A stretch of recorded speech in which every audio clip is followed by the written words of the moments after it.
मान लीजिए आपने एक ब्रांडेड रेजिडेंस खरीदी है, पोजीशन ले लिया है, शिफ्ट हो गए, सब कुछ शानदार। एक बात सोचिए, 20 साल बाद वो सेम बिल्डिंग कैसी दिखेगी?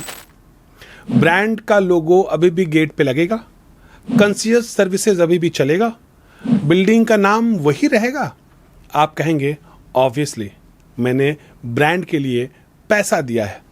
लेकिन यहाँ एक डॉक्यूमेंट है जो ये डिसाइड करता है और 90% बायर ने ये डॉक्यूमेंट कभी पढ़ा ही नहीं। आज उस डॉक्यूमेंट की बात करेंगे, सर्विस एग्रीमेंट। पहले एक इंपॉर्टेंट बात, ये चैनल मेरी पर्सनल ऑब्जर्वेशन है, एक इंडस्ट्री इंसाइडर की। मैं डेवलपर्स के लिए एड्स बनाता हूँ, लेकिन यहाँ किसी का स्पोक्स पर्सन नहीं हूँ। आज जो भी बोलूँगा वो जनरल इंडस्ट्री पैटर्न के बारे में है। कोई स्पेसिफिक प्रोजेक्ट, स्पेसिफिक ब्रांड या स्पेसिफिक कॉन्ट्रैक्ट रेफरेंस नहीं कर रहा। ये लीगल एडवाइस नहीं है। अपने कॉन्ट्रैक्ट के लिए एक प्रॉपर्टी लॉयर से कंसल्ट जरूर करें। मैं आपको सिर्फ ये बताने वाला हूं कि क्या चीजें देखने लायक हैं। Final assessment qualified legal council का काम है। ये साफ हो गया। अब चलिए टॉपिक पर आते हैं। जब एक ब्रांड अपना नाम किसी रेजिडेंशियल प्रोजेक्ट के साथ जोड़ता है, एक फॉर्मल कॉन्ट्रैक्ट साइन होता है ब्रांड और डेवलपर के बीच। इस कॉन्ट्रैक्ट को टेक्निकली ब्रांडिंग और लाइसेंसिंग एग्रीमेंट बोलते हैं। और अगर ब्रांड एक्चुअली सर्विसेज भी प्रोवाइड कर रहा है तो साथ में एक सर्विस एग्रीमेंट भी होता है। ये डॉक्यूमेंट डिफाइन करता है 4 चीजें। एक, ब्रांड क्या यूज करने देगी, नाम, लोगो, डिजाइन, लैंग्वेज, मार्केटिंग राइट्स। दूसरा, ब्रांड क्या सर्विस डिलीवर करेगी, concierge, housekeeping, maintenance standard, training. तीसरा है, ये अरेंजमेंट कितने साल चलेगा और किस कंडीशन पे टर्मिनेट हो सकता है। और चौथा, फीस और पेमेंट स्ट्रक्चर, ब्रांड को क्या मिल रहा है और कब तक मिल रहा है। इन 4 चीज़ों में 80% इंडियन बायर्स की समझ सिर्फ नाम और लोगो तक लिमिट है। लेकिन असली खेल 3 और 4 में होता है, ड्यूरेशन और टर्मिनेशन। बायर्स अक्सर ये ज्यूम करते हैं कि ब्रांडेड रेजिडेंस मतलब परमानेंटली ब्रांडेड रहती है। आप खरीदते हैं, ब्रांड जुड़ जाता है, बिल्डिंग की आइडेंटिटी बन जाती है और वो फॉरएवर है। रियलिटी क्या है? सर्विस एग्रीमेंट अक्सर फिक्स टर्म होते हैं। इंडस्ट्री में कॉमन पैटर्न्स देखे गए हैं। 10 साल, 15 साल, 20 साल के कॉन्ट्रैक्ट्स रिन्यूएबल होते हैं, और अगर दोनों पार्टीज चाहें। अब सोचिए इसका प्रैक्टिकल मतलब क्या है। आप आज खरीद रहे हैं एक 20 साल का कॉन्ट्रैक्ट, आपका होम लोन 30 साल, आपका पोजीशन 3 साल बाद। आप एक्चुअली बिल्डिंग एंजॉय करेंगे पोजीशन के बाद के सालों में। तो अगर कॉन्ट्रैक्ट 20 साल का है और पोजीशन 3 साल में मिलता है तो आपके पास ब्रांड के साथ सिर्फ 17 ईयर्स मिलते हैं। लोन अभी तक चल रहा होगा, बिल्डिंग भी नई ही लगती होगी और ब्रांड एग्जिट की तैयारी कर रहा होगा। आप $1 ट्रिलियन ब्रांड के लिए पैसे दे रहे हैं, लेकिन आपका रिश्ता उस ब्रांड से एक एक्सपायरी डेट वाला है और एग्रीमेंट रिन्यू नहीं हुआ तो ब्रांड चला जाता है, लोगो गेट से उतर जाता है, बिल्डिंग का नाम चेंज हो सकता है, मार्केटिंग मटेरियल से ब्रांड का मेंशन हटाना पड़ता है। आपने ब्रांड प्रीमियम पे किया, ब्रांड चला गया, प्रीमियम रह गया सिर्फ एज अ मेमोरी आपकी यादों में। तो आप एक और लेवल ऊपर चलते हैं। सर्विस एग्रीमेंट में टिपिकली एक सेक्शन होता है जिसका नाम होता है टर्मिनेशन राइट्स, और यहाँ बात और इंटरेस्टिंग हो जाती है। एक ब्रांड कॉन्ट्रैक्ट खत्म होने से पहले भी छोड़ सकता है। कॉमन टर्मिनेशन ग्राउंड्स देखे गए हैं इंडस्ट्री में। मैं आपको इलस्ट्रेट करता हूं। पहला, रेपुटेशनल डैमेज क्लॉज। अगर प्रोजेक्ट या डेवलपर किसी कंट्रोवर्सी में इन्वॉल्व हो जाती है, quality issues, law suits, negative press, brand कह सकता है कि मेरा नाम हटा दो। ये क्लॉज ब्रांड को प्रोटेक्ट करता है, बायर्स को नहीं। दूसरा, स्टैंडर्ड नॉन कंप्लायंस क्लॉज।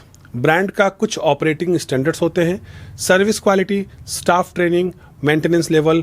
अगर डेवलपर इन स्टैंडर्ड्स को मेंटेन नहीं करता, ब्रांड नोटिस दे सकता है और इवेंचुअली एग्जिट कर सकता है। थ्योरी में ये बायर के लिए प्रोटेक्शन है, प्रैक्टिस में डेवलपर और ब्रांड के बीच की लड़ाई जिसमें बायर फंसता है। तीसरा है पेमेंट डिफॉल्ट क्लॉज। डेवलपर ने ब्रांड को फीस नहीं दी, चाहे वो ऑनगोइंग रॉयल्टी हो या milestone payment, brand contract terminate कर सकता है और यह आपको कभी भी पता नहीं चलेगा। ये स्ट्रिक्टली डेवलपर और ब्रांड के बीच का प्राइवेट मैटर है। चौथा, फोर्स मेजर और बिजनेस डिसीजन क्लॉज। यहाँ एग्जिट रीजन्स और भी फ्लेक्सिबल होते हैं। ब्रांड का बिजनेस स्ट्रैटेजी चेंज हो गया, ब्रांड ने इंटायर रेजिडेंशियल कैटेगरी से एग्जिट कर लिया, ब्रांड का ओनरशिप चेंज हुआ, सबके लिए एग्जिट पॉसिबल हो जाता है। बायर ने पैसे दिया, ब्रांड एग्जिट कर सकता है, और मोस्ट इंपॉर्टेंटली बायर का कोई स्टिक नहीं होता इन डिसीजंस में। ये फ्रॉड नहीं है, ये कॉन्ट्रैक्ट का स्ट्रक्चर है, और ये स्ट्रक्चर हमेशा ब्रांड और डेवलपर के फेवर में डिज़ाइन होता है।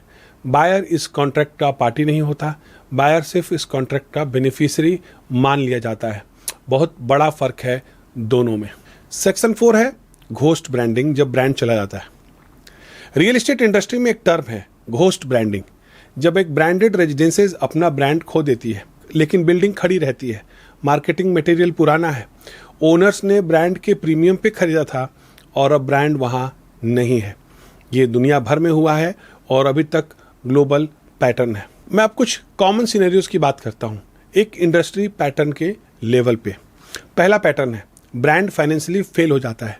मान लीजिए एक फैशन हाउस ने रेजिडेंस लाइसेंस की, फिर वो फैशन हाउस बैंकरप्ट हो गया, कॉन्ट्रैक्ट वाइड हो गया, बिल्डिंग का नाम चेंज करना पड़ा, ओनर्स रह गया एक ऐसी बिल्डिंग में जिसका ब्रांड प्रीमियम चूक गया, लेकिन लोन EMI अभी भी चल रहा है। दूसरा पैटर्न है ब्रांड वॉलंटरीली इंडियन मार्केट से एग्जिट कर लेता है। ग्लोबल ब्रांड ने देखा कि इंडियन मार्केट उनके लिए सस्टेनेबल नहीं है, सब लाइसेंसिंग एग्रीमेंट अनवाइंड कर लिए, बिल्डर जेनरिक हो गया। तीसरा, डेवलपर और ब्रांड के बीच डिस्प्यूट कोर्ट में चला गया, सालों का केस, इस बीच बिल्डिंग का ब्रांड स्टेटस ग्रे एरिया में, buyers confused, resale market dump. चौथा, ब्रांड का एक्विजिशन, एक बड़ा कोई एंटिटी ने ब्रांड को खरीद लिया, नए ओनर्स ने रेजिडेंशियल लाइसेंसिंग स्ट्रेटजी चेंज कर दी, एग्जिस्टिंग एग्रीमेंट एक्सपायर होने दिया, रिन्यू नहीं किया। हर सिनेरियो में कॉमन फैक्टर बिल्डिंग रह गई, ब्रांड चला गया और प्रीमियम एवोपरेट हो गया। और जब आप ये सिनेरियो सुन रहे हैं, याद रखिए जब आप खरीदते हैं इनमें से किसी के भी प्रोबेबिलिटी आपको नहीं बताई जाती। सेल्स मीटिंग में ये स्लाइड्स ही नहीं होते। तो सेक्शन 5 है साइन करने से पहले ये सवाल। अब अगर आप जेन्युइनली एक ब्रांडेड रेजिडेंसेस कंसीडर कर रहे हैं, साइन करने से पहले 5 सवाल पूछिए सेल्स टीम से, लॉयर से और सबसे पहले खुद से। सवाल 1, सर्विस एग्रीमेंट की ड्यूरेशन क्या है और मैं वो एग्रीमेंट पढ़ सकता हूँ? अगर जवाब हाँ है तो पढ़िए, लॉयर से पढ़वाइए। अगर जवाब ना है, ये रेड फ्लैग है, आप उस प्रीमियम का जस्टिफिकेशन देखे बिना पे कर रहे हैं। दूसरा सवाल, एग्रीमेंट एक्सपायर होने के बाद क्या होता है? बिल्डिंग का नाम चेंज होगा, मार्केटिंग मटेरियल्स अपडेट होंगे, एग्जिस्टिंग रेजिडेंट्स को नोटिफिकेशन मिलेगी? ये सवाल अक्सर ऑकवर्ड साइलेंस माइल करेगा, यही उनका जवाब है। थर्ड, ब्रांड एग्जिट करता है कॉन्ट्रैक्ट एंड होने से पहले, तो मेंटेनेंस ऑब्लिगेशंस कौन हैंडल करेगा? सर्विस स्टैंडर्ड कौन मेंटेन करेगा?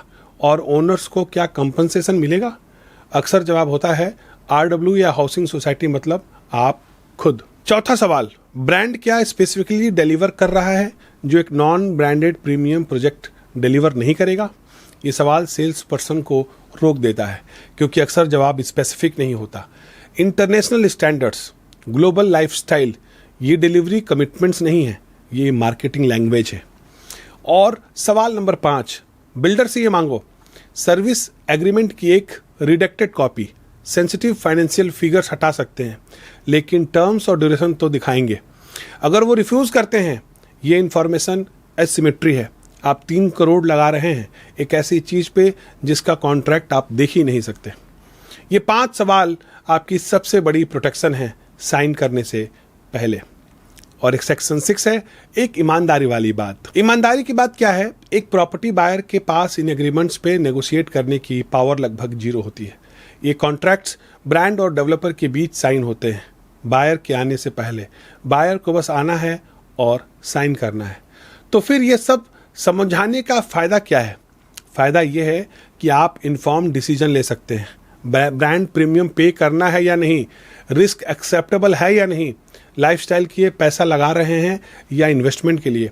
आप कॉन्ट्रैक्ट चेंज नहीं कर सकते, लेकिन आप डिसाइड जरूर कर सकते हैं कि इस कॉन्ट्रैक्ट में एंटर करना है या नहीं। आज का टेक अवे सिंपल है, ब्रांडेड रेजिडेंस का लोगो परमानेंट दिखता है लेकिन उसके पीछे का कॉन्ट्रैक्ट अक्सर नहीं होता। 20 साल आगे सोचिए, लोन अभी तक चल रही होगी, बिल्डिंग पुरानी हो रही होगी और ब्रांड का एग्जिस्टेंस वो कॉन्ट्रैक्ट की शर्तें डिसाइड करेंगी। अब ठीक है, मान लीजिए आपने कॉन्ट्रैक्ट भी पढ़ लिया, रेरा भी चेक कर लिया, सब कुछ ठीक है। अब अगला सवाल, इन्वेस्टमेंट के पॉइंट ऑफ व्यू से ये पैसा वापस आता है या नहीं। अगले एपिसोड में प्योर नंबर्स, ब्रांडेड रेजिडेंसेस का रीसेल मार्केट कैसा परफॉर्म करता है, एक्चुअल डेटा में launch price versus current price, brand premium hold करता है या डूब जाता है, रेंटल यील्ड के मैथ और बिल्डर ये डेटा कभी शेयर क्यों नहीं करता।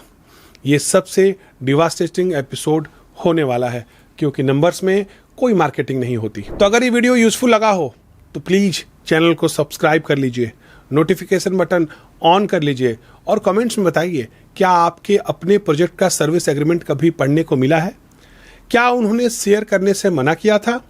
मिलते हैं अगले एपिसोड में, तब तक स्मार्ट रहिए, सवाल पूछते रहिए। धन्यवाद।